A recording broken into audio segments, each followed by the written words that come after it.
chicones. No te bates.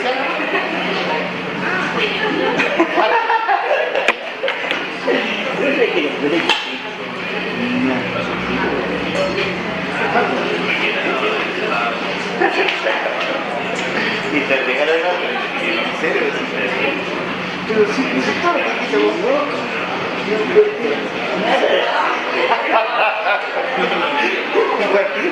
¿El recuperatorio qué va a hacer? Fecha de recuperatorio.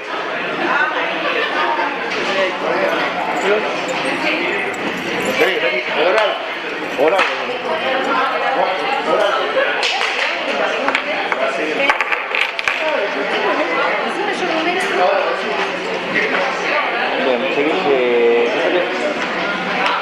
bien, a uno de ustedes, ¿a alguien le falta su parcial? O mejor dicho, ¿a alguien su parcial no está en lista? A todos les falta su parcial. Vos nomás. Vos eras la que me dijiste. Te voy a tener que tomar de vuelta, porque tu parcial no está. Y así que vas a tener que rendir el lunes. De 10 a 2. Lunes de 10 a 2. Bueno, no te puedo aprobar, no te puedo desaprobar. ¿Qué pasa el control?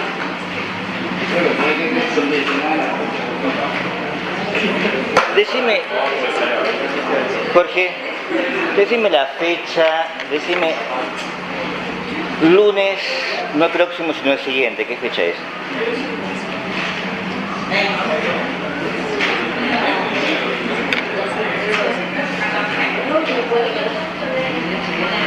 El lunes que viene, ¿qué fecha es?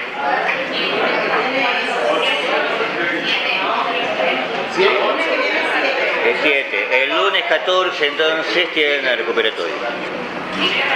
Lunes 14 de 8 a 10 tienen el recuperatorio. ¿Sí? Esperemos entrar. El lunes de 8 a 10. Esperemos entrar. Si no entramos, una parte de ustedes lo rendirá en otro momento, ¿sí? Probablemente el viernes, ¿sí? Pero no vamos a poder tomar un sábado, ¿sí? Esta vez no vamos a poder tomar un sábado.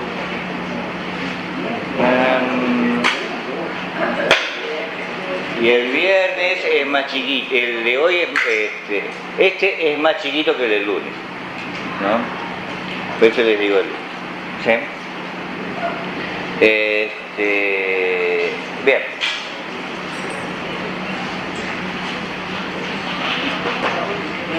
Quería decirles una cosa.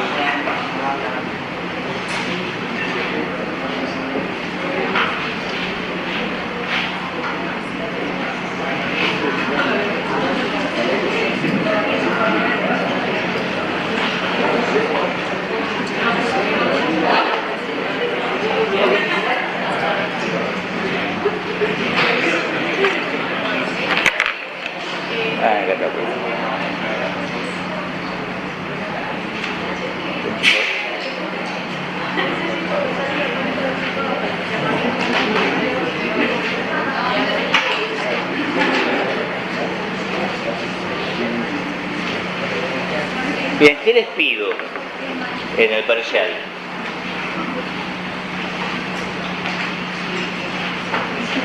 Utilicen, primero que sepan identificar los ciclos, ¿sí? Y los registros. Utilicen las nociones de Arrighi, ¿sí? Para identificar la estructura y las agencias, ¿sí? Propias de los regímenes.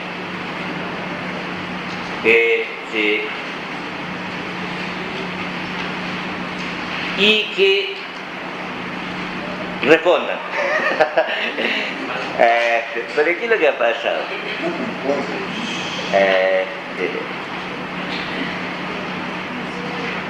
En principio, yo les había regalado 2 puntos a todos ustedes por tomarles dinero. Se suponía que todos sabían aproximadamente lo que era dinero, ¿no? Entonces, tenían 2 puntos de regalo desde el comienzo. ¿Sí? De allí, tenían 3 puntos más en la medida en que podían responder que era régimen de acumulación y ciclo de acumulación.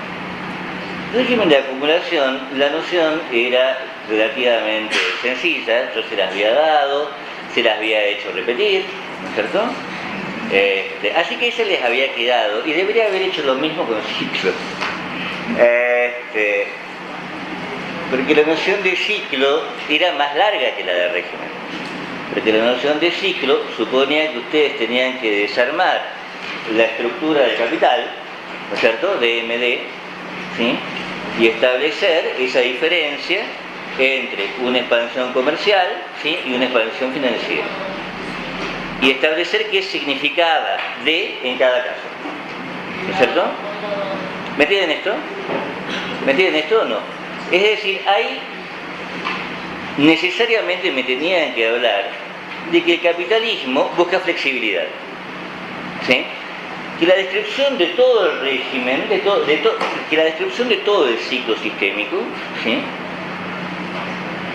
es la búsqueda de flexibilidad del capital. Porque eso es lo que está incorporado en la fórmula. Entonces no podían decirme el ciclo sistémico es el origen y el fin del régimen de acumulación. Si fuera tan fácil, si fuera la vida tan fácil, sería fantástico. ¿Y después qué pasó con el régimen? Ha confundido expansión financiera del comercio paneuroasiático con el comercio paneuroasiático. ¿Sí? Porque la respuesta empezaba, ¿sí?, con allí donde ustedes terminaban, ¿cierto? Ustedes decían, bueno, el comercio paneuroasiático conectaba, bla bla bla, pasaba por la ruta mediterránea y llegaba a China y todo era muy bonito porque había una división del trabajo. Fin del arco. ¿Sí? Pero no me han hablado de la expansión financiera. ¿Me entienden? Porque la expansión financiera resulta cuando esa expansión comercial llega a su fin.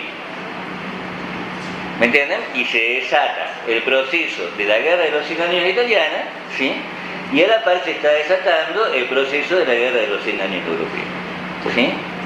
¿Qué significa que la expansión comercial llegó a su fin? Que el capital, ¿sí?, va a buscar nuevas oportunidades de inversión. ¿Y dónde las va a encontrar? ¿Dónde las va a encontrar? Si es expansión financiera.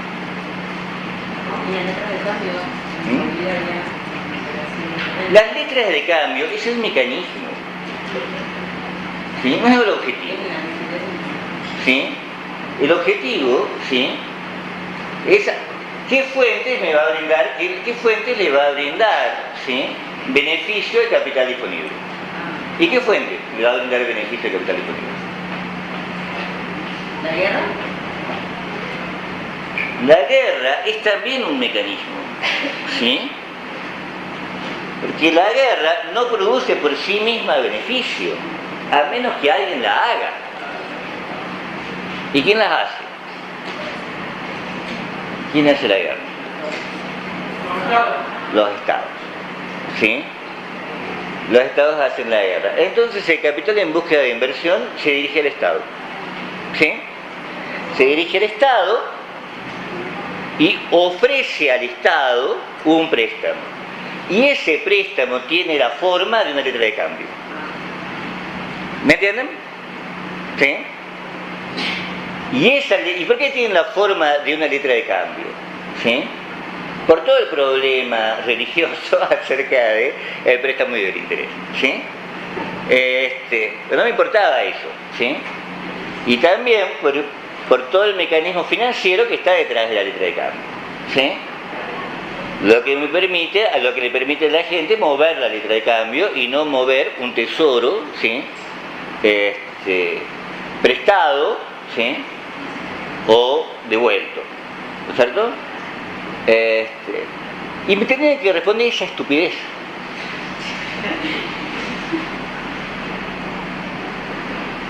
¿Me entienden? Es bla, bla, bla, para nunca decir ble. ¿Sí? Total, en definitiva, ¿sí? No respondían. ¿Sí?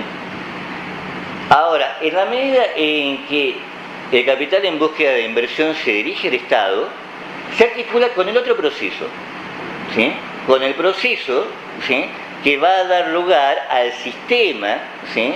De estados del norte de Italia, al sistema de ciudades-estados del norte de Italia, ¿sí? Y al proceso de equilibrio, ¿sí? Basado en la diplomacia, en la producción de la protección, en la industrialización de la guerra, ¿sí? Que es para lo que el Estado, ¿no?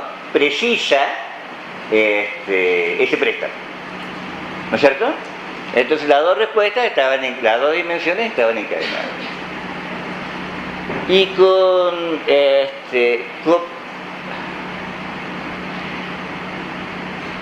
y les daba además la posibilidad de reemplazar eso por Holanda, y Holanda era más fácil, ¿no es cierto? Porque en Holanda, ¿qué es lo que tenía?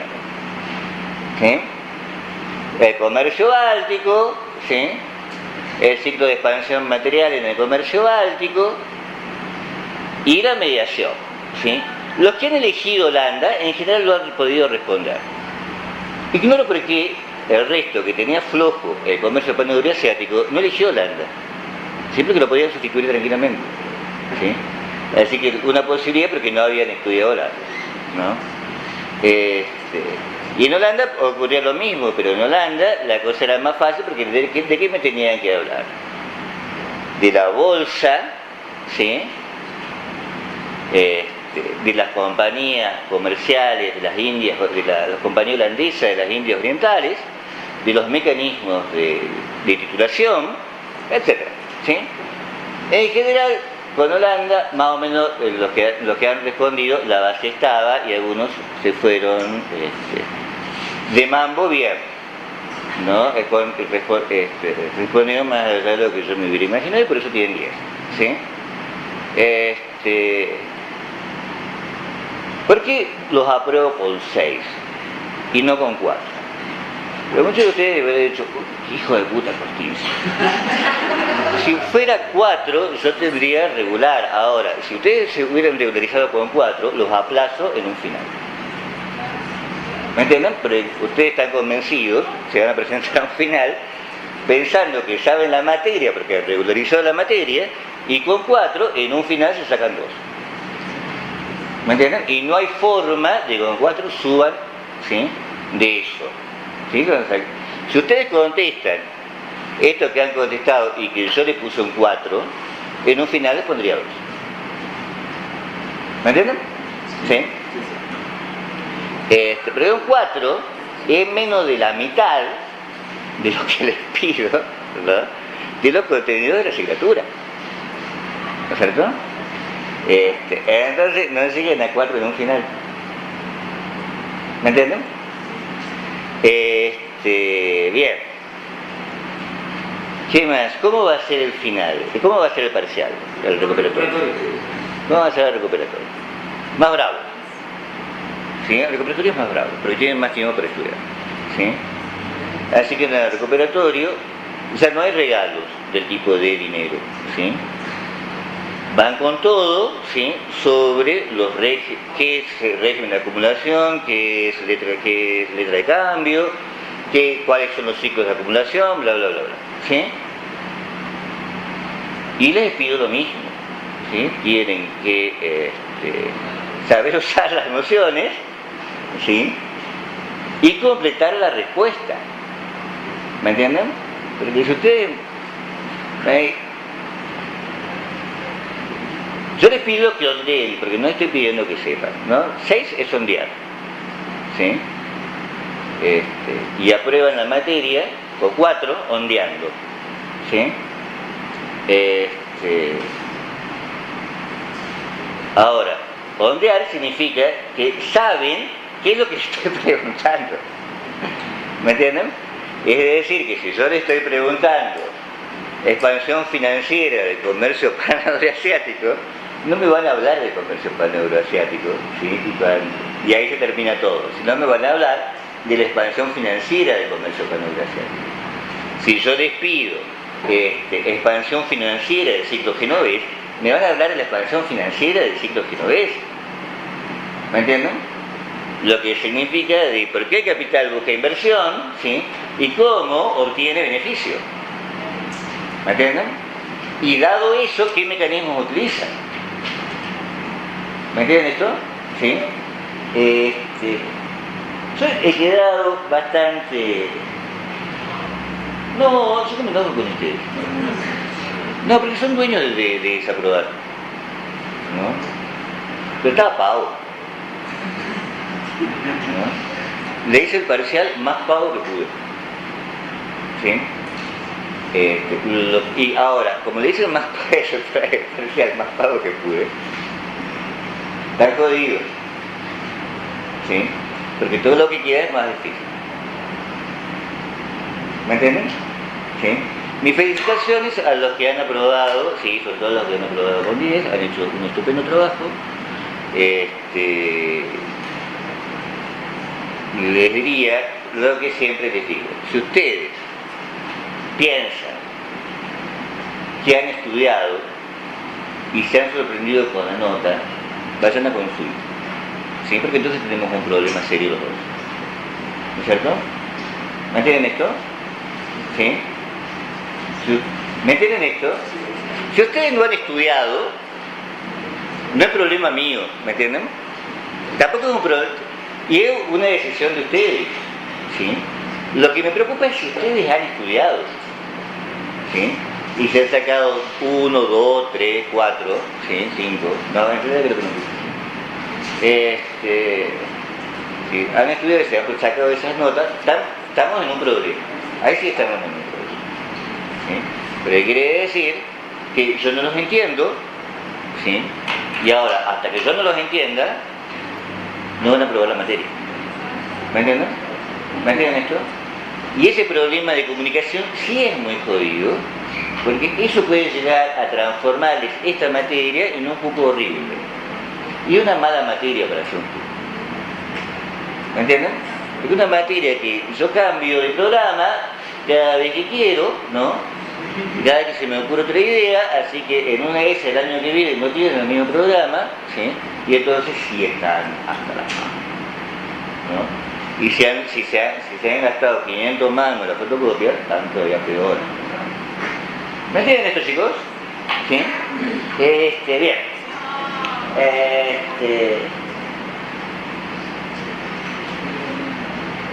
Ay, diablo.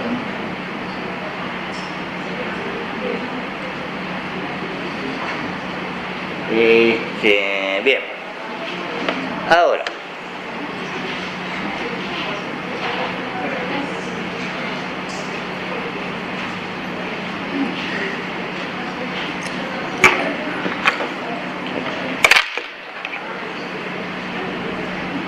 Voy a hacer,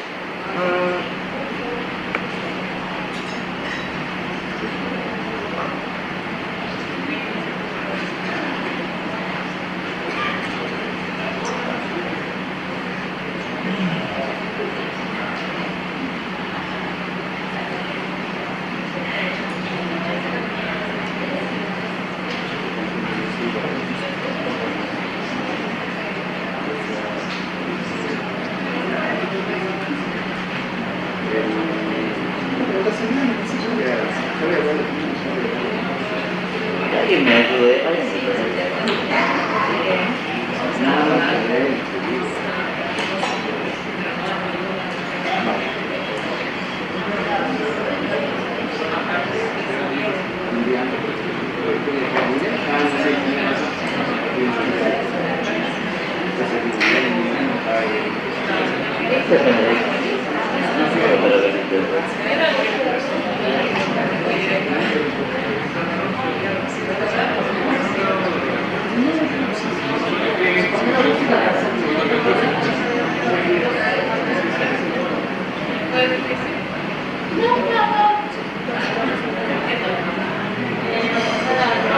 Bien, hoy empezamos.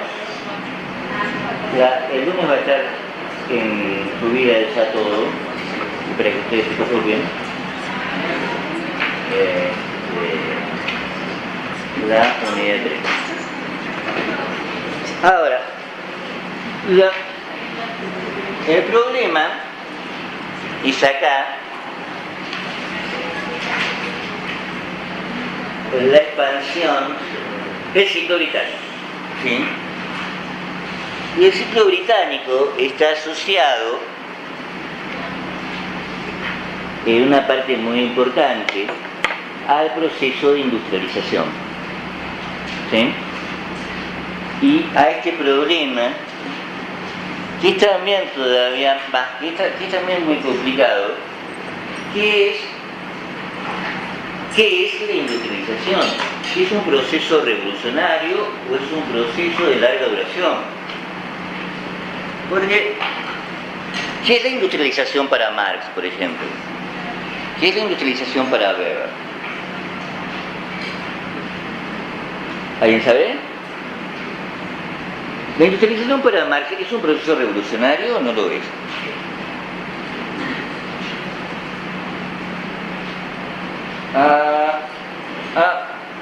¿Alguien? ¿No? Bueno, la industrialización para Marx, que se supone que él es lo más próximo que tienen, instaura una discontinuidad enorme en la historia, ¿no es cierto? Porque la aparición de la industria supone una modificación. La aparición de la industria supone que se ha transformado esto que Marx llama las fuerzas productivas, ¿no es cierto? Y al transformarse esas fuerzas productivas, esa transformación se produce en un marco de relaciones de producción que aunque estén vigentes, están en camino de ser obsoletas. Relaciones de producción que son las que corresponden todavía al modo de producción feudal. ¿Me entienden esto? ¿Sí? ¿Me entienden este punto? ¿Chicos? ¿Sí? Entonces, para Marx es axiomático, es decir, no hay Marx sin este supuesto. Es un supuesto que Marx no pretende demostrar, es un supuesto que Marx quería decir, ¿no? El supuesto del progreso, ¿no es cierto? El ser humano va en una dirección en donde va en la dirección de conseguir su propia libertad, ¿sí? ¿Y cómo la consigue? A través del desarrollo constante de las fuerzas productivas, ¿me entienden? Por esta idea de que cuando las ruecas giren solas, ¿sí? No van a ser necesarios cabos, ¿me entienden? Entonces la única forma de obtener que el hombre obtenga la libertad, de que el hombre no sea explotado por el hombre, ¿sí?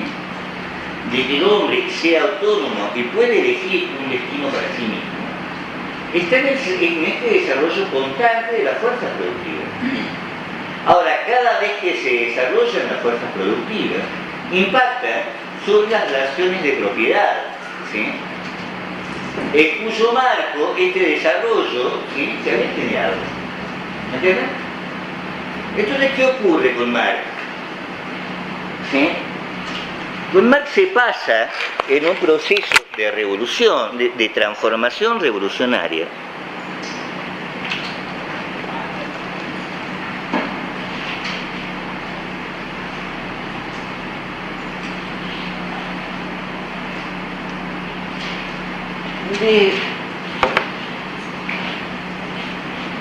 del artesano organizado en gremio, ¿sí?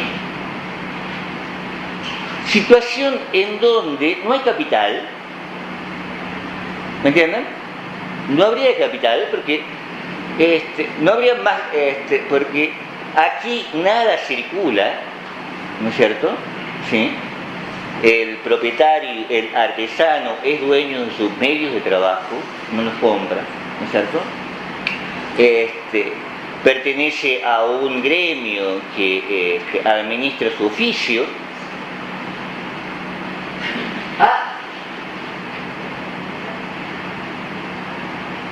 Un tipo nuevo de unidad productiva que se llama manufactura dispersa.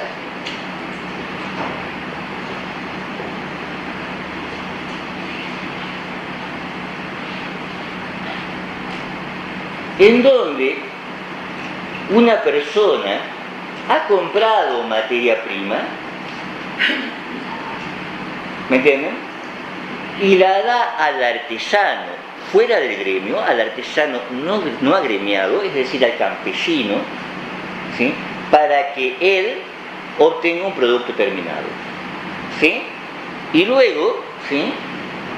Lo retira, le paga un poco al artesano, le paga algo a ese artesano campesino y vende eso que el campesino ha producido. ¿Me entienden? ¿Me entienden esto? Y aquí ya hay capital. Aquí ya hay capital. ¿Por qué hay capital? ¿Sí? Porque ya este señor, ¿sí? Que no es aún el burgués, pero se está transformando en eso, ha comprado, ¿sí? Materia prima, ¿me entienden? Y eso, y obtiene, ¿sí? Valor, una ganancia a partir del trabajo ajeno, que valoriza esa materia prima. ¿Me entienden? ¿Me entienden esto? Entonces con la manufactura dispersa ya tenemos unas relaciones de producción que son antagónicas del anterior. ¿Me entienden? ¿Me entienden esto? Porque estas ya, al aparecer el capital, a aparecer esa operación que aún no es el salario, ¿sí? Que es una operación de compra-venta, ¿sí? Por la que se explota al campesino, ¿sí? Ambas relaciones sociales no pertenecen al modo de producción feudal. Y no solo no pertenecen al modo de producción feudal, sino que cuando se intensifiquen lo van a hacer estallar. Y a esto, más tarde, a la manufactura concentrada.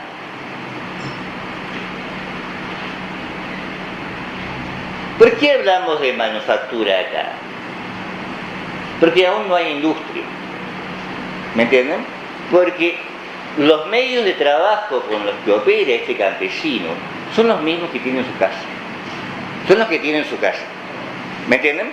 Es la rueca, es el uso, es la operación de hilar, ¿sí? No hay capital industrial. ¿Me entienden? Es mano de obra. Hay solo, ¿sí? Esta operación desigual entre el proto-burgués y el proto-asalariado. ¿Me entienden? Pero la manufactura concentrada, ¿sí? Ya saca al campesino de su casa. ¿Me entienden? Y ya lo transforma en proletario. ¿Me entienden? Y ya al sacarlo de su casa, quiere decir que ya no está en la tierra. ¿Me entienden? Y ya no está en la tierra, ya no es campesino. ¿Me entienden esto? Y entonces este antagonismo ya se ha intensificado. Si está en la tierra, si está atado a la tierra, no puede estar en la manufactura concentrada. ¿Sí? Si está en la manufactura concentrada, no puede estar en la tierra. ¿Me entienden?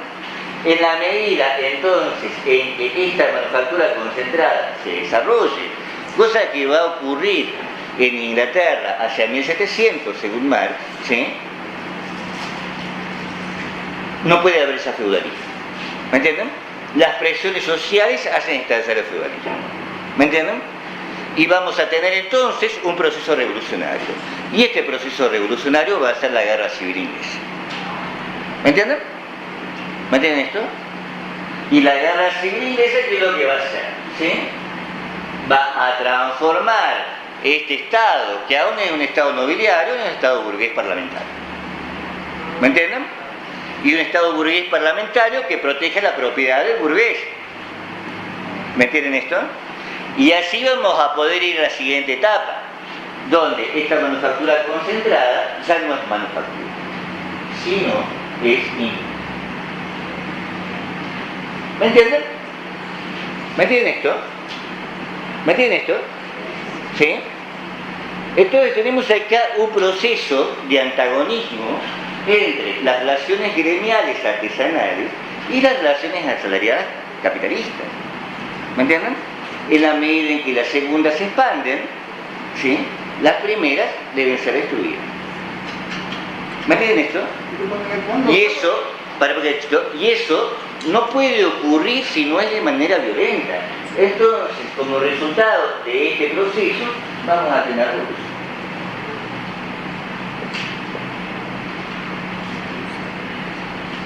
¿Me entienden la idea? ¿Sí?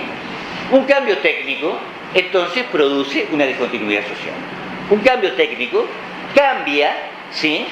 Un cambio técnico, y este cambio técnico es un cambio organizacional meramente, no es todavía un cambio tecnológico, ¿sí?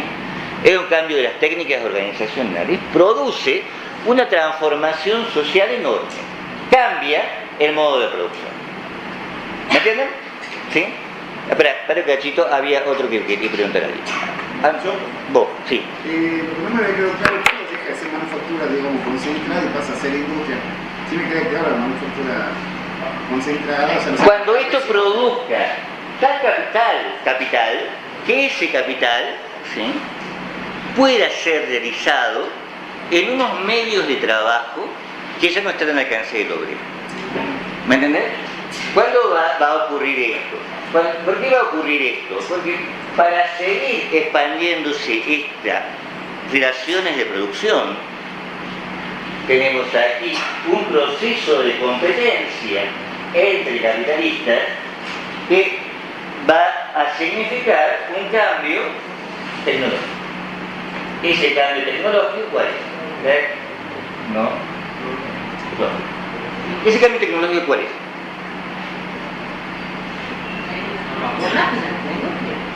La máquina de vapor. ¿Sí? Ese cambio tecnológico es la máquina de vapor, lo que significa que las ruedas han empezado a girar solas, ¿sí?, pero sin embargo no ha terminado la explotación, ¿no es cierto? ¿Me entienden esto? ¿Sí? Entonces tenemos la industria, ¿sí? Y esto que Marx va a llamar más claramente imposible, la liberal. ¿Sí? ¿Me entienden? ¿Y qué representa esa gran industria? Que el capitalista es dueño de la gran industria y el proletariado, ¿qué onda? ¿Y el proletariado qué onda? ¿De qué es dueño? Solo de su fuerza de trabajo. ¿Sí? ¿Me entienden? Ahora, si acá este artesano está sujeto al gremio, ¿me entienden?, pertenece al gremio, como el campesino pertenece a la gleba, este proletario no pertenece a nadie, se pertenece a sí mismo, ¿no es cierto? Es su propio amo porque es libre de vender su fuerza de trabajo. ¿Me entienden? Lo de gremio es simbólico, ¿no? No, lo de gremio es literal. Estaban conformados. Lo que pasa es que no es nuestro sindicato. Ah, claro, eso quiere explicación. No. El gremio es una organización medieval que administra los secretos y las patentes del oficio. ¿Me entendés? No tiene que ver con la defensa del trabajo, del salario, esas cosas. No hay salario, hay patente de oficio, ¿no es cierto? Hay una operación, ¿sí?, en donde hay una operación de pertenencia, hay una serie de operaciones de pertenencia en donde el aprendiz, ¿sí?, está en una relación de dependencia con el maestro. ¿Me entienden? Una serie de exámenes para alcanzar el grado de maestro, y esto que es típicamente medieval, de los secretos, ¿sí?, del oficio. ¿No es cierto? Marx, ¿cómo lo llaman a usted? Gran industria. Sí, el último punto es la gran industria. ¿Me entienden esto? Esto es un ejemplo de proceso discontinuo. ¿Sí? ¿Me entienden esto? ¿Me entienden por qué es un proceso discontinuo? ¿Y qué se diferencia ese proletariado del otro? ¿De qué este proletariado de qué otro proletariado? Está asociado al derecho. Este no es un proletariado. ¿Me entendés? Porque este sujeto no es libre. Existe en el gremio nada más. El gremio establece no derechos, ¿sí?, no obligaciones, ¿sí?, sino relaciones de subordinación. ¿Me entienden? Relaciones de pertenencia. ¿Sí? Y en virtud de esas relaciones de pertenencia, el artesano puede operar en su oficio. ¿Me entiendes? Por fuera del gremio no puede. No tiene derecho. ¿Me entiendes? Ahora. Una pregunta. Sí. El paso del feudalismo a la manufactura se da por primera vez en Inglaterra. Y esto, muchas gracias, es para Marx excepcional, ¿sí?, y a la vez necesario. Es excepcional porque se da por primera vez en un lugar definido, ¿sí?, que es Inglaterra. ¿No es cierto? Esta es la dinámica de la historia inglesa, ¿sí? Y a partir de la historia inglesa es como lo que ahora llamaríamos una explosión, una reacción en cadena, ¿sí?, que para Marx es el resultado de los procesos de competencia en la medida en que el capital es GMB, ¿no es cierto? Puesto que el capital se expande, es necesariamente competitivo. Puesto que es competitivo, ¿sí?, también el mismo proceso va a presionar transformaciones similares en Europa Occidental. ¿No es cierto? Pero Marx sabe, ¿no?, que Europa dista mucho de estar industrializada, porque Marx es alemán, ¿no es cierto? Perdón, no existe Alemania, ¿sí?, es prusiana, ¿sí? Y en Prusia esto aún no ha sucedido. ¿Me entienden? ¿Y cómo es posible que se dé ese cambio? O sea, ¿cómo pueden producir la manufactura si no se puede producir fuera del gremio? O sea, de algo ilegal, digamos. No entiendo. No se puede... El sistema de artesano, ¿sí?, es propio para Marx del sistema feudal. Es decir, está en toda Europa, ¿sí? Y para Marx representa, ¿sí?, una etapa necesaria en la secuencia de modos de producción, ¿no es cierto? Para que haya capitalismo debe haber un feudalismo previo. Sí, quiere ¿Sí? decir, ¿Me entendés? Así que esta parte está distribuida por toda Europa. El proceso de competencia que resulte de la expansión manufacturera ya no pertenece al gremio. ¿Entienden? Se hace por fuera del gremio. Por eso la manufactura dispersa no se hace en la ciudad, se hace en el campo, mientras el gremio es una organización sociopolítica urbana. Define la vida de la ciudad. ¿Me entiendes? Define la vida de la ciudad medieval. Trabajo únicamente por supervivencia, ¿no? Exactamente. Exactamente. Y que tiene el capital y compra materia prima, se va a buscar los que están afuera del gremio para la manufactura dispersa. Exactamente. ¿Sí? ¿Me entienden? ¿Sí? Ahora, ¿sí? Entonces tenemos a la vez una excepcionalidad, una necesidad histórica, que es el proceso de transformación, ¿sí? Y una dirección, que es el proceso de industrialización, ¿sí? El cambio de industrialización va a ser pensado aquí como modo ejemplar en términos de discontinuidad, y la pregunta histórica o de economía política va a ser ¿por qué solo en Inglaterra se ha producido este proceso? ¿Me entienden? Ahora, nosotros no podemos plantear las cosas en estos términos. ¿Por qué?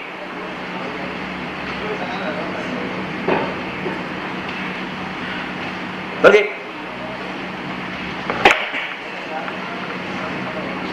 Un punto de que me conteste. ¿Cómo? Un punto de que me conteste. ¿Qué? ¿Por qué nosotros no podemos, por qué nosotros, antropología económica, Arrighi, Brodel, Wallerstein, ¿no es cierto?, no puede plantear este problema en términos de excepcionalidad inglesa, ¿sí?, y transformación revolucionaria por condiciones de excepcionalidad? Porque trabajan con el sistema mundo. Muy bien, porque nuestras causas, ¿qué iba a decir? Qué mal lo que digo acá, ¿no? Sí, eso me hace acordar, no tengo tu nombre. No ha firmado tu parcial. ¿Mi qué? Tu parcial no ha firmado. Tu parcial no está firmado. No. No,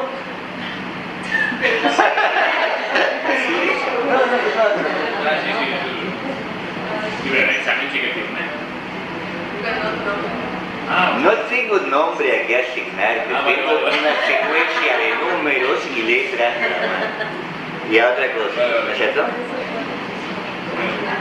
Lo que dice Goethe es cierto, nosotros, si nuestras causas y los procesos que nosotros vemos son sistémicos, no puede haber excepcionalidad inglesa, ¿sí?, ni transformación, ¿sí?,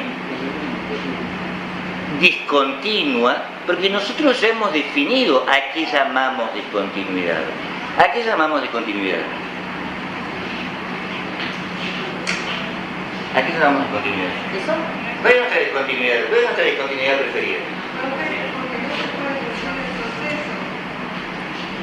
Más fuerte. No se puede cumplir el proceso de producción.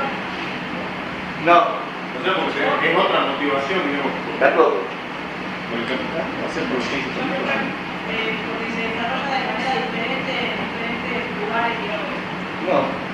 Es con la misma naturaleza del capitalismo cuando los ciclos se agoten hay un proceso. Nuestra discontinuidad es la discontinuidad del ciclo, ¿no es cierto?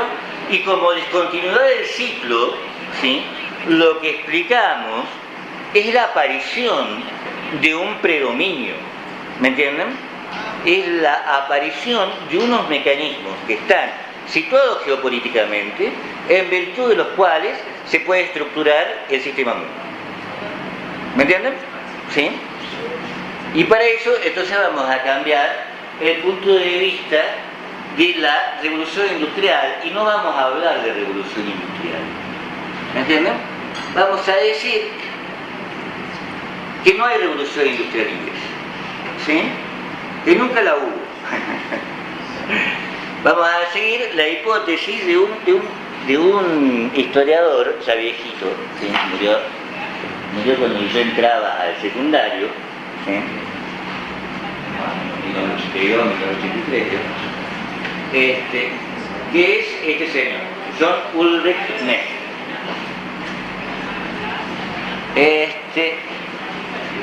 El proceso de industrialización no ocurre en el siglo XVIII, ¿sí? Sino que se remonta hacia atrás hasta el siglo XVI, ¿sí? Y no es un proceso unitario, ¿me entienden? No podemos decir, si nosotros decimos, porque hay transformación técnica, ¿sí? Hay transformación en la economía mundo, estamos violando el principio de los ciclos sistémicos. Nosotros tenemos que demostrar en todo caso que esa innovación técnica permite estructurar, ¿sí?, un sistema, permite estructurar el sistema mundo, y por sí sola ninguna innovación técnica puede hacerlo. Entonces no tenemos únicamente un proceso de expansión industrial, tenemos también un proceso de expansión comercial. Y no podemos tener un proceso de expansión comercial si no tenemos a la par los mecanismos financieros que van a dar eficacia a la expansión comercial. ¿Me entienden? ¿Me entienden esto? Así que desde el comienzo, esto se lo digo ahora, desde el comienzo tienen que operar sobre esas tres dimensiones, ¿sí? Si no, cuando yo les pregunte cómo se constituye el régimen de acumulación de ingresos y ustedes no han constituido las tres dimensiones, la respuesta está mal. ¿Me entienden? Necesitan hablar de tres, ¿sí?, mecanismos, de tres procesos: de un proceso de expansión comercial, de un proceso de expansión industrial y de una serie de mecanismos financieros, ¿sí?, sin los cuales no puedo conectar la expansión industrial con la expansión comercial. Expansión industrial, expansión comercial Y mecanismos financieros.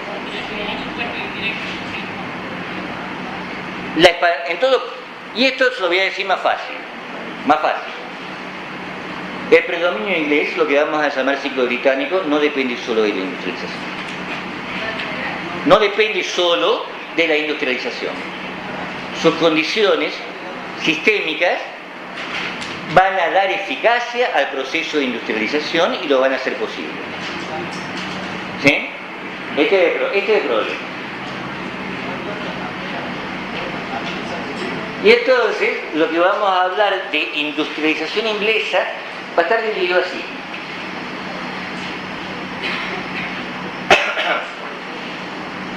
Miren cuando empezamos.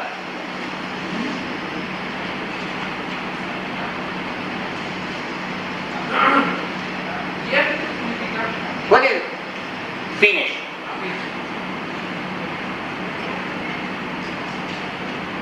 La verdad es que me sentía muy mal, chicos. Coño, aire y punto. Y me dio fiaca y no se ríe el paréntesis. Y acá debería poner también comillas en revolución. ¿Sí? Ahora, ¿cuándo comienza entonces el proceso de expansión industrial? O sea, ¿qué es esta expansión liderada por Florencia?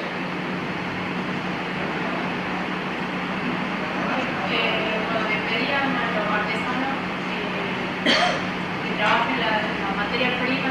En términos sistémicos, ¿qué es la expansión liderada por Florencia?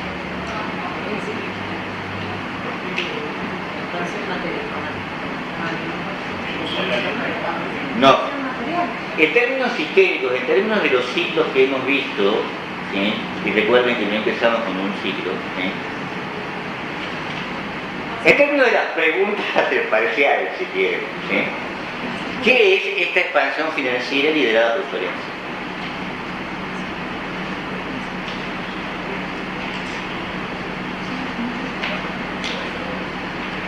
La expansión financiera del comercio paneuropeo. ¿Me entienden? ¿Sí? Y ahí sí viene, ¿cuál es tu nombre? Lo que dice Valentín, ¿sí? Es el momento en donde, pero ¿qué ocurre? Fíjense lo que ocurre con un proceso muy interesante para mí. No sé si son cosas. Lo que es un proceso muy interesante. En realidad, en el siglo XIII, tenemos procesos de protoindustrialización expandidos por toda la península itálica. Todas estas ciudades-estado italianas, ¿sí? Venecia, Génova, Milán, están desarrollando procesos protoindustriales. Están embarcadas en procesos manufactureros como parte de su incorporación, ¿sí? a la expansión comercial paneuroasiática. O sea que Marx estaba equivocado. No, Marx no está equivocado. Nuevamente te insisto en esto. No se trata de decir Marx está equivocado, Arrighi tiene la razón. Sino, yo le voy a decir cuando Marx se equivocó, ¿sí? A decir, acá Marx se va a equivocar enseguida, ¿no? Pensando, vamos a ver enseguida en qué se equivoca Marx. Y detrás de Marx, Lenin, y detrás de Lenin, todas las teorías del imperialismo de corte marxista, ¿sí? El problema es un problema de punto de vista. Nosotros no operamos, ¿sí?, en el proceso mercantil. Nosotros operamos, ¿sí?, en el proceso contramercantil. Toda nuestra estructura de inferencia está dirigida, ¿sí?, no a ver cómo ha surgido una nueva técnica, unas nuevas relaciones sociales, etc., sino cómo se ha transformado la geopolítica del sistema mundo. ¿Me entendés? No estamos diciendo que Marx se equivocó. A cierto nivel, Marx, Thompson y todos los que van a defender una tesis de excepcionalidad y de continuidad revolucionaria tienen razón, ¿sí? O mejor dicho, está en discusión, ¿sí? Historia económica, este punto no está saldado. En economía política, este problema no está saldado para nada, ¿sí? Y esto te digo del Congreso del año pasado de Historia Económica, ¿no? Congreso Mundial de Historia Económica, una de las mesas era... Y los tipos se agarraban las piñas, ¿no es cierto? Figuradamente. Les decía, ocurre algo interesante. Estos procesos de protoindustrialización terminan con la expansión financiera. ¿Me entienden? Y con la expansión financiera, las ciudades líderes, Florencia, Venecia, Génova, van a abandonar los procesos de industrialización, salvo algunos, ¿sí?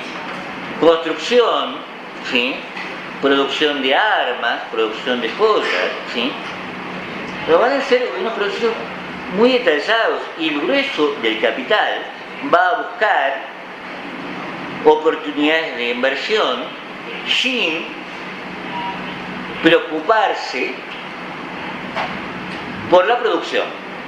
¿Podría ser que en el ciclo británico, digamos, parcialmente, había menos distancia entre el manufacturero, digamos, el productor, cliente, o sea, había intermediarios?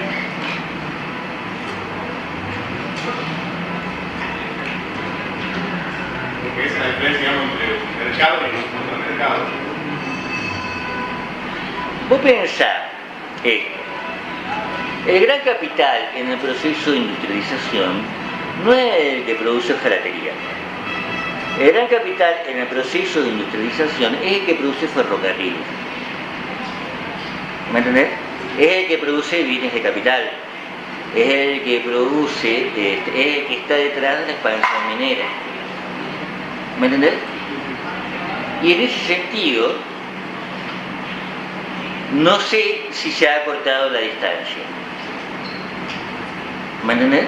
Porque nuevamente, ¿sí?, vos lo que tenés, ¿sí?, no es un tipo visible, don Pedro, supongamos, que fabrica ferrocarriles. Vos tenés una sociedad anónima, ¿sí?, con un paquete de accionistas recontra complejo, ¿sí?, que capta capital, ¿sí?, y produce, ¿sí?, ferrocarriles. ¿Me entendés? Sí, más o menos. ¿Sí? y procesos industriales en donde el capitalista no está presente, sino ha delegado sus funciones organizativas en una estructura jerárquica. ¿Me entiendes? ¿Sí? Bien, entonces lo que vamos a llamar revolución industrial, lo que vamos a llamar proceso de industrialización es este. ¿Sí? ¿Me entienden? ¿Sí? Y pertenece entonces a un proceso muy largo, ¿sí?, que a la vez, ¿sí?, está superpuesto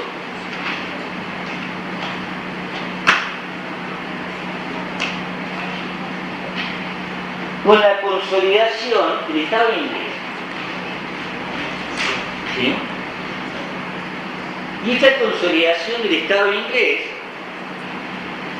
va a pasar, ¿sí?,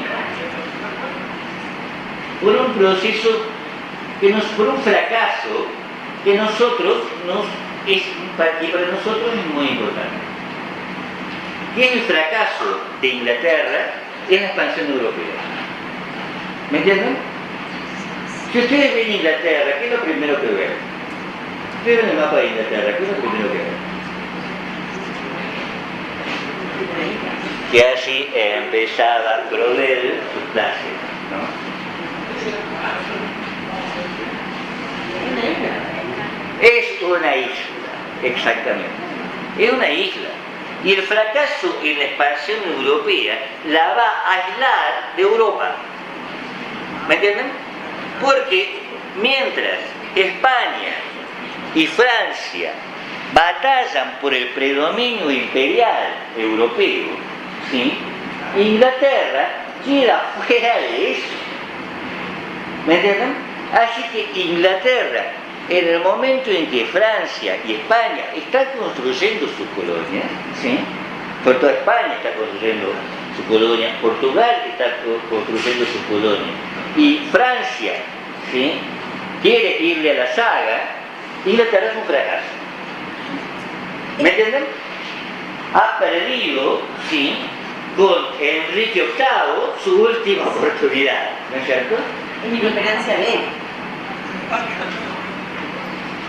Lo que pasa es que Inglaterra, nuevamente, Inglaterra es una isla. Lo que significa que la clave de la dinámica europea la deja fuera. Y la clave de la dinámica europea está en este enfrentamiento permanente, que es el que activa los procesos de estatalización y los procesos de endeudamiento estatal. ¿Me entienden? Mientras los países del continente están peleando uno contra otro y se están modernizando en esa guerra, en la guerra de los 100 años, en la guerra de los 80 años, en la guerra de los 30 años, Inglaterra está fuera de eso. ¿Me entienden? Y su intento de utilizar eso, ¿sí?, su intento de terciar en la disputa europea va a terminar en un fracaso, ¿sí? Y ese fracaso va a terminar en un endeudamiento y en la devaluación de la moneda inglesa. Fracaso entonces que es al mismo tiempo la consolidación, ¿sí?, el comienzo, de la consolidación de Gran Bretaña. ¿Me entienden? La consolidación de Inglaterra, digamos, porque Gran Bretaña va a existir recién en 1880 aproximadamente, ¿sí? La consolidación de la corona inglesa, ¿sí?, la guerra de las dos rosas y qué sé yo, ¿sí?, va en ese proceso, se va a consolidar la corona, pero también en este proceso Inglaterra va a perder Europa. ¿Me entienden? ¿Me entienden esto? Europa. ¿Sí? Porque por derecho la casa Lancaster y la casa York tenían territorios en Europa. En Francia. En Francia. ¿No es cierto? Y los pierden. ¿No es cierto?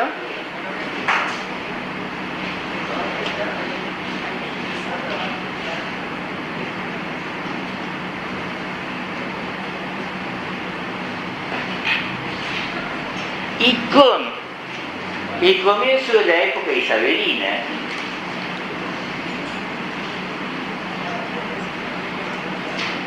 Isabel en Inglaterra es lo que es San Martín para nosotros, ¿no es cierto? Una figura sagrada, ¿no? Y en gran medida porque bajo Isabel la cosa se altera. Isabel, que es hija de Enrique VIII, ¿sí?, es la que logra sentar las bases del imperio. Ahora, ¿cuáles son las bases del imperio?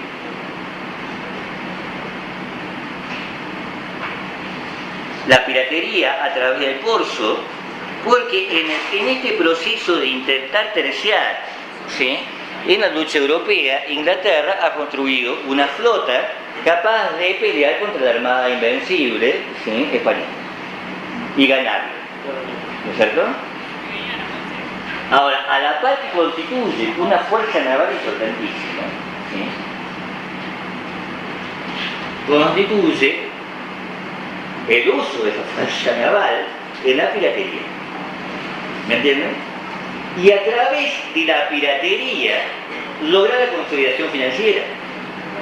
Porque es tanto lo que afana, ¿sí?, a España, que con eso puede pagar su deuda externa. Deuda externa que había explotado con Enrique VIII. ¿Me entienden? No son 2 mangos lo que obtiene con el negocio, ¿sí?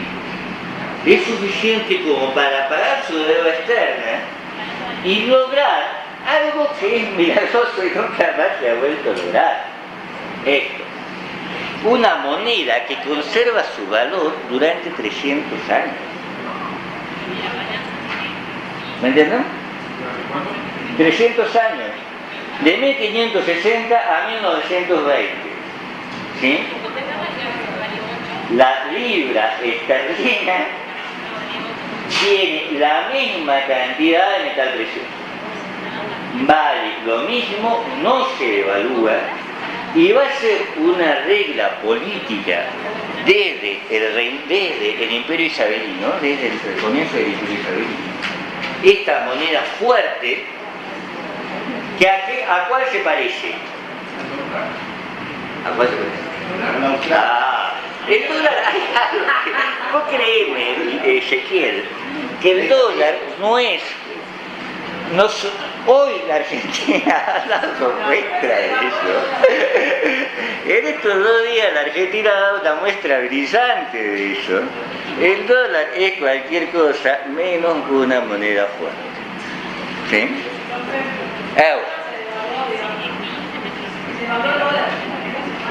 Claro. Y a nosotros no. Vamos. No apelo a su información, apelo a que se han rendido algunos de ustedes un parcial en el biblioteca.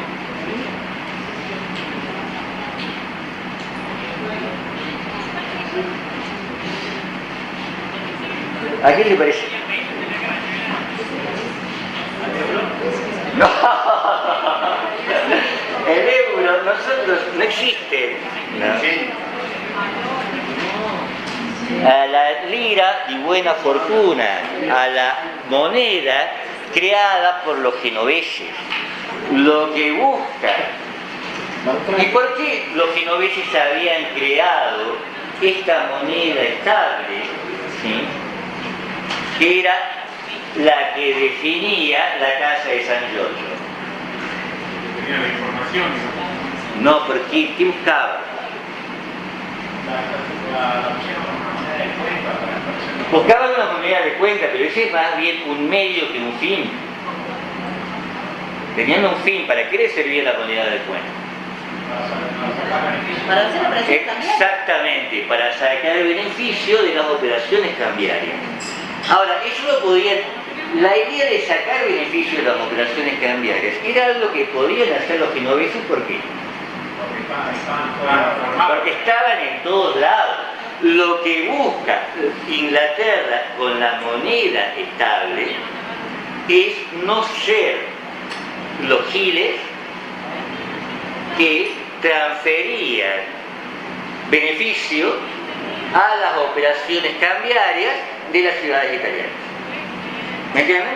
Lo que busca Inglaterra con la moneda estable es una independencia financiera de los mecanismos financieros con centro en Italia.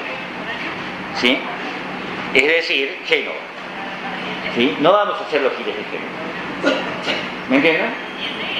Y esto es lo que cambia. Esto es el punto importante acá. Y este tipo es el otro héroe inglés. Si los economistas ingleses tienen un héroe, si los financistas ingleses tienen un héroe, es ese hombre, Sir Thomas Gresham.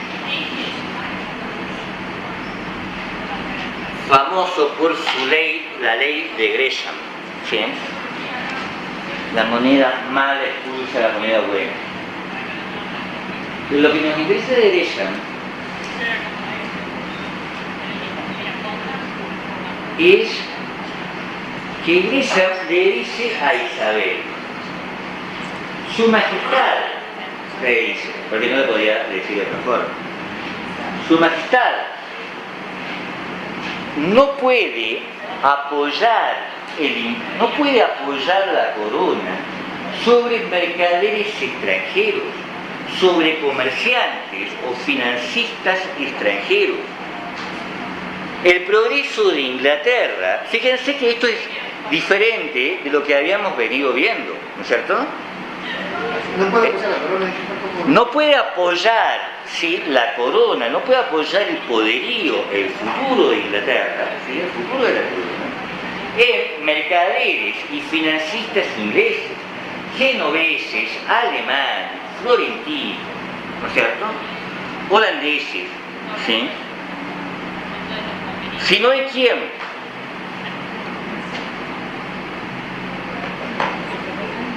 En los mercaderes financistas ingleses. ¿Me entienden? Fíjense que nosotros veníamos de considerar las finanzas en términos de nación diaspórica.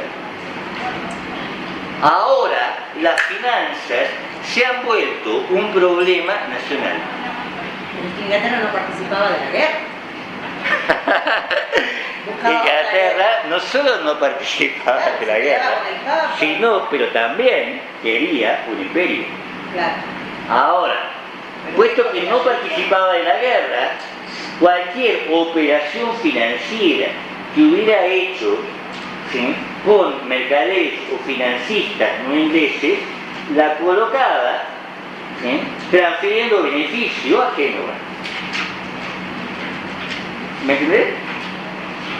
Porque son los genoveses los que controlan el sistema financiero. ¿Sí? Ahora, la idea es desplazar el sistema financiero de Génova, más tarde de Holanda, a Londres. ¿Me entienden? Y para eso surge una nueva alianza, ya no entre capitalistas de diáspora, sino entre capitalistas nacionales. ¿Me entienden? Llegamos a la era del nacionalismo. ¿Sí? Y llegamos a la era del nacionalismo no de la mano de la política, sino de la mano del uso de las finanzas, ¿sí?, en los procesos de constitución imperial.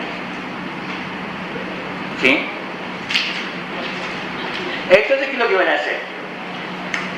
Muchachos italianos se van a Inglaterra. ¿Sí? La expulsión de los financistas italianos.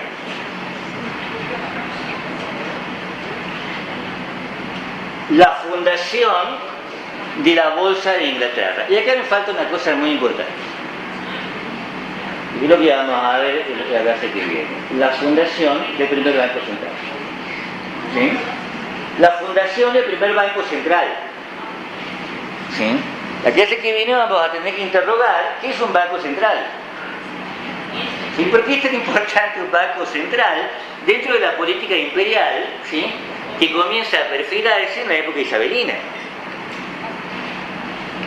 Porque un banco central no es cualquier banco, ¿sí? También se vio muy claro en esta semana, ¿sí? El único banco, porque me parece que es el único banco, que cuando todos compran dólares, ¿no? El Banco Central es el único que los vende, ¿no es cierto? Esa es una de las funciones importantes de los bancos centrales. ¿Y por qué la función de los italianos? ¿Qué? ¿Por qué la función del mercado italiano? Porque es necesario que el Estado se apoye en comerciantes y financistas nacionales. Ingleses, digamos. E ingleses. Ahí. Porque cualquier mercader, sea italiano, sea de la ANSA, sea holandés, ¿sí?, pone en peligro, ¿sí?, no el comercio, no la finanza, sino el comercio y las finanzas, en tanto deben favorecer al imperio. Ahí es donde ingresa, le dice la máscara.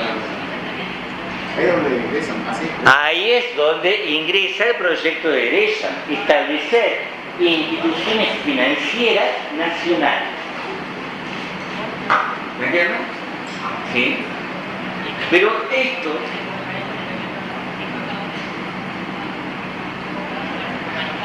es como la deuda externa a 100 años argentina, ¿no es cierto? Nada más que esta función. Esto, vamos a ver los resultados en 100 años, ¿sí? Porque en el medio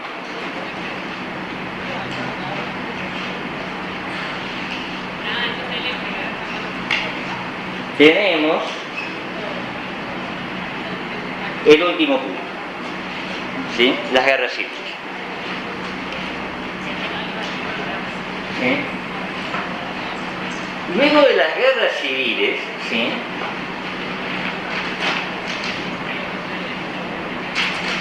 y luego del fracaso, que en realidad no nos importa mucho, de escaparse del predominio comercial. Estamos en 1642. ¿El predominio comercial de quién? Predominio comercial holandés, ¿sí? El predominio de la bolsa de Amsterdam. ¿Fracasa o se escapa? Fracasa completamente. Fracasa en un intento de decir, nosotros no vamos a seguir vendiendo a Ámsterdam. ¿Me entienden? Van a intentar, ¿sí?, una autonomía en el comercio de pan. Ahora, por el intento, no van a poder las buenas intenciones no van a ser suficientes para desplazar a Ámsterdam. Entonces va a ir terriblemente mal.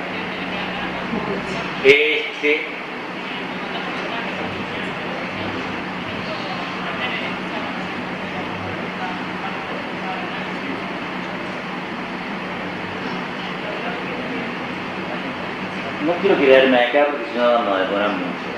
Esto es más bien un detalle para que ustedes vean que tampoco tenemos desde 1500 hacia fines de 1600, hacia mediados de 1600, una continuidad en donde Inglaterra le vayan las cosas viento en popa, sino que tenemos siempre un proceso de avance y retroceso, ¿sí?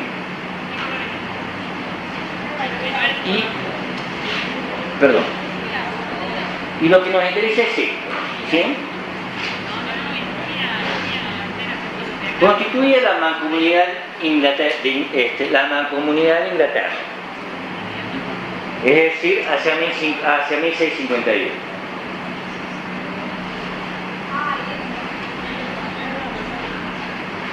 Estamos en pleno Tratado de Westfalia, ¿sí? Se acaba de firmar el Tratado de Westfalia.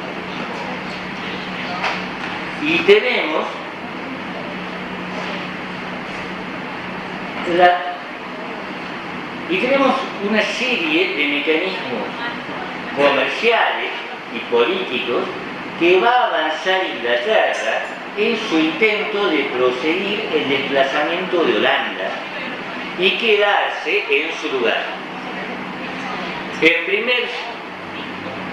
Las actas de navegación, que enseguida vamos a ver qué es,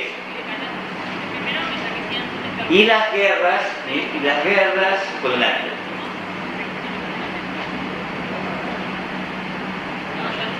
y la vía diplomática del casamiento de Carlos II con Catalina de Braganza, para así obtener Bombay, es decir, el acceso a la India, y un puerto de Marruecos, es decir, el control del Mediterráneo. ¿Me entienden? A partir de acá, ¿sí? Entonces, a partir de este proceso, Inglaterra ha dejado de ser meramente un Estado, ha pasado a ser un imperio. ¿Me entienden? Un imperio que está produciendo el final de la expansión material del siglo XX.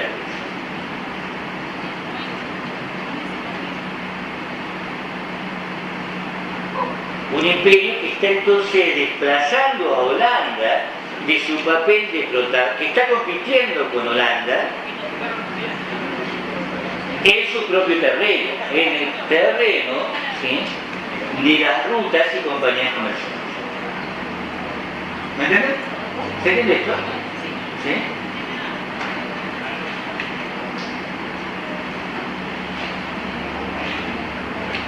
Y que a la par, en la medida en que está compitiendo, está generando lo que en 100 años se va a transformar en el próximo caos sistémico, ¿sí?, sobre que Inglaterra va a construir su propio predominio. ¿Sí? Y ese caos sistémico va a empezar con la Revolución Norteamericana. ¿Sí?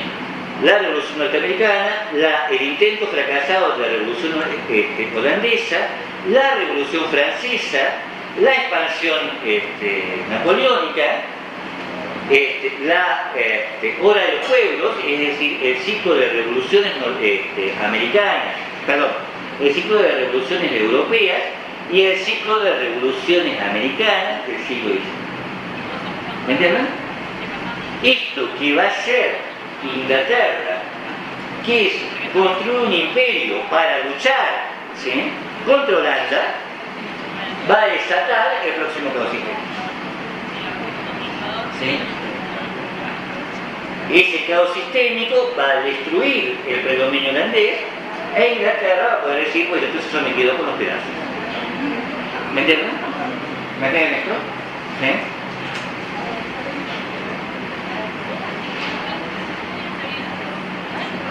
Y ahora sí me interesa ver, ¿qué son las actas de navegación? Las actas de navegación, una serie de políticas recontra jodidas, ¿sí?, que configuran el punto más alto de lo que vamos a llamar como mercantilismo.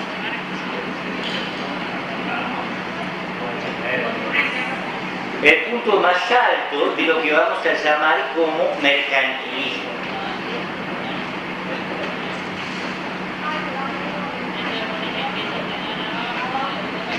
Y esa es la construcción de Inglaterra, del Estado inglés, como una gran compañía monopólica.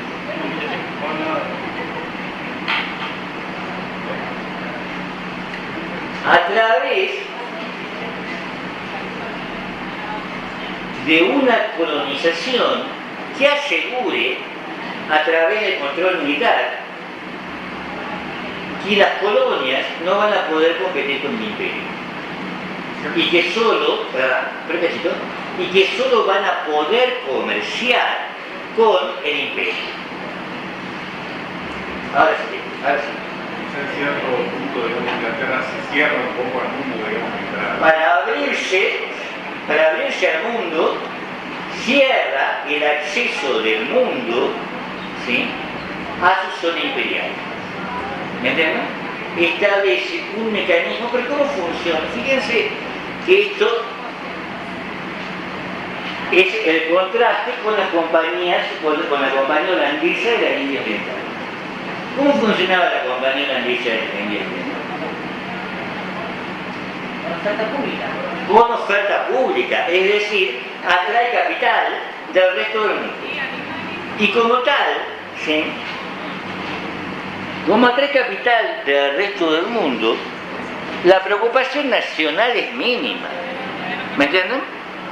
Y eso es lo que se ve en el Tratado de Westfalia. ¿Sí? El Tratado de Westfalia no tiene una preocupación nacionalista, tiene una preocupación estatal y tiene una preocupación comercial. ¿Me entienden? El Tratado de Westfalia establece la razón de Estado, pero a la par establece que el comerciante es libre de circular por todos lados. ¿Me entienden? Inglaterra va a plantear las cosas en contraste perfecto para generar problemas, ¿sí?, al sistema holandés. Establecer una clausura para que el único beneficiario sea el imperio. ¿Me entienden? ¿A costa de qué? ¿A costa de qué? ¿Quién paga el beneficio del imperio? Las colonias, muy bien. Y eso es precisamente lo que va a generar la revolución estadounidense. ¿Me entienden? El hecho de que las colonias de lo que aún no es Estados Unidos, ¿sí?, van a decir en algún momento, alrededor del famoso problema del té, no vamos a seguir, ¿no? No, pero bueno, no importa. De todos modos vamos a ver mejor cuando veamos. Tiene una tasa impositiva, ¿sí? O sea, antes de servirse, antes de beneficiar al comerciante, beneficia al Estado. Exactamente, y lo que los norteamericanos llaman sus padres fundadores van a establecer, ¿sí?, una objeción política respaldada por una acción militar frente a ese beneficio militar. ¿Me entiendes? Las colonias no pueden comercializar con ningún otro.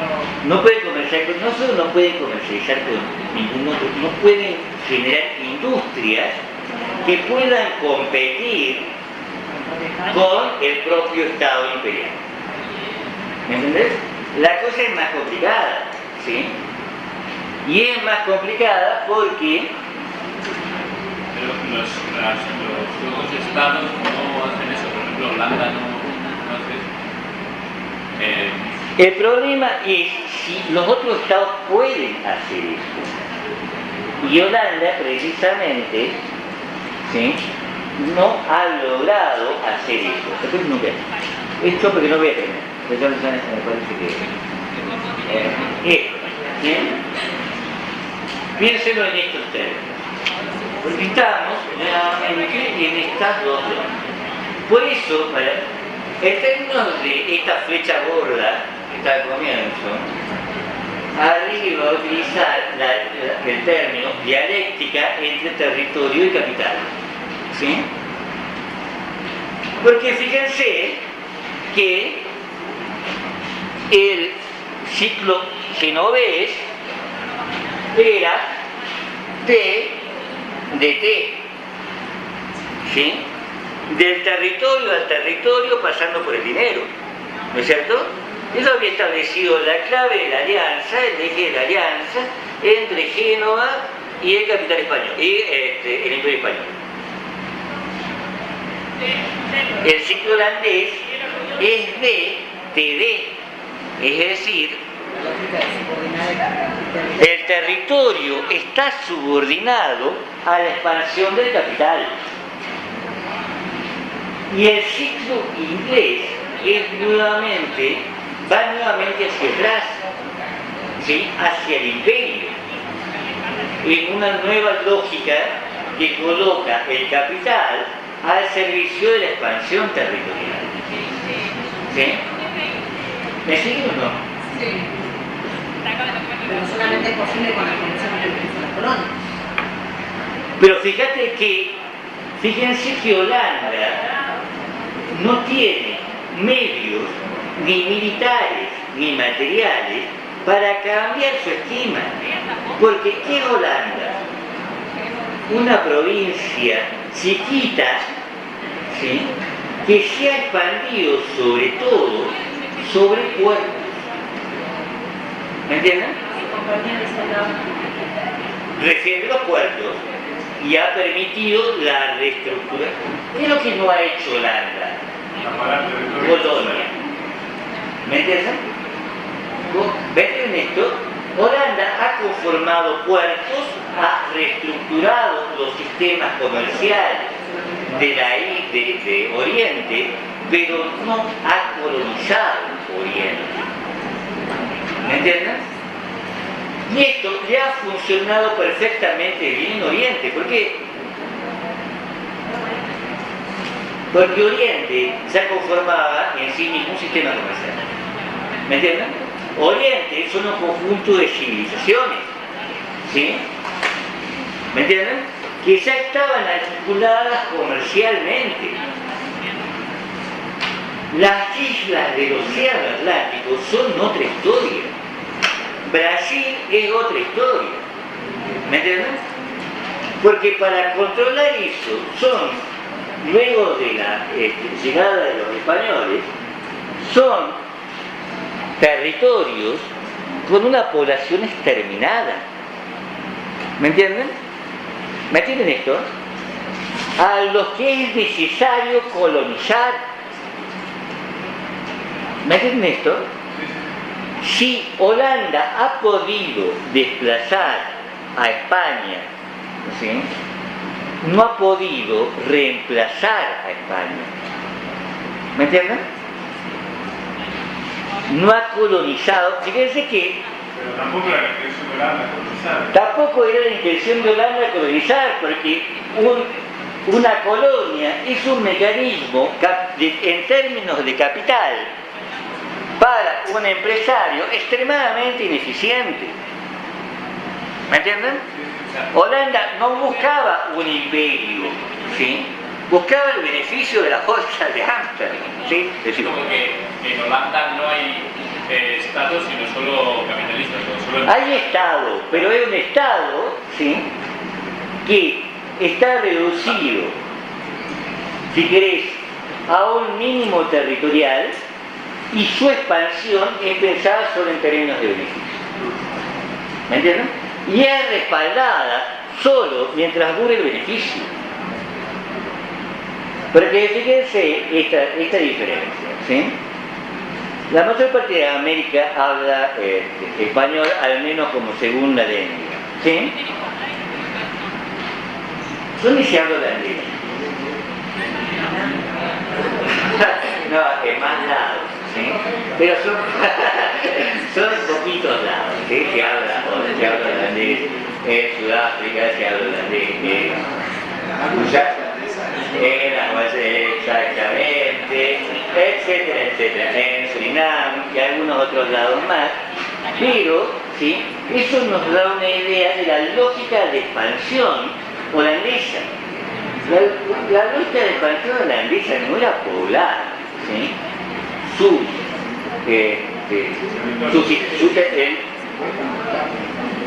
no era articular las rutas comerciales que construía, ¿sí?, con colonias. La expansión inglesa sí se va a plantear eso, y entonces sí va a poder desplazar a Holanda del punto donde es más débil, que no es Oriente, es, ¿sí?, el sistema de las islas occidentales. ¿Me entienden? Porque ese sistema de las islas occidentales es lo que permite plantear, ¿sí? Esto se llama comercio triangular. ¿Me entienden? Y es la base del éxito mercantil y sí.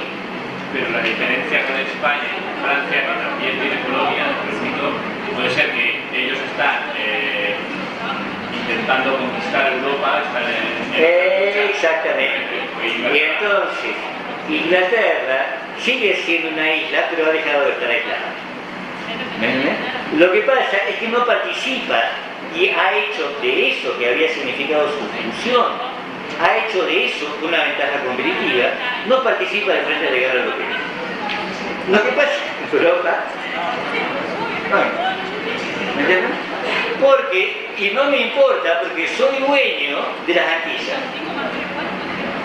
Y en las Antillas obtengo, a través del comercio con América del Norte, ¿sí?, todo el capital que necesito, ¿sí?, para financiar el Estado, para financiar el proceso de estatalización y la expansión del capital a través de las aduanas. ¿Entiendes? A través de las aduanas, porque eso es lo que le da las actas de navegación. El incremento exorbitante logra multiplicar por 10 sus ingresos aduaneros. ¿Me entienden? Porque en ese, como nadie puede comerciar si no es con Inglaterra, las colonias no pueden comerciar si no es con Inglaterra, afana a las colonias dos veces. Las afana en el tráfico comercial y las afana cuando las colonias exportan su mercancía grabándole sus mercancías. ¿Me entienden? ¿La acta de navegación de la aduana? ¿Qué? ¿Es la aduana el acta de navegación? No únicamente, el monopolio comercial, el monopolio del Estado, la prohibición de desarrollo industrial. ¿Sí? Bien. ¿Cómo? El mapa. ¿En qué modo? Inglaterra es el que mejor explota las colonias. Inglaterra mejor explota la colonia. Ahora, lo paradójico es que vamos a ver que después destruye ese sistema de explotar colonias y lo reemplaza con un sistema que en apariencia es por completo su contradicción, que es el liberalismo, ¿sí?, la libertad de mercado. Porque en el siglo XIX ya no vamos a tener este sistema colonial, sino vamos a tener un sistema de libre mercado. ¿Entiendes? ¿Sí? Bien, seguimos. Si no se preocupen.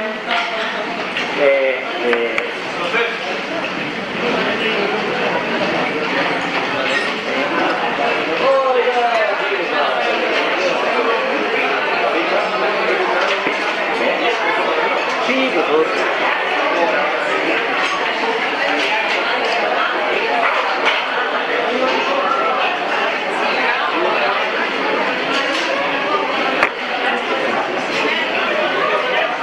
Bueno, ya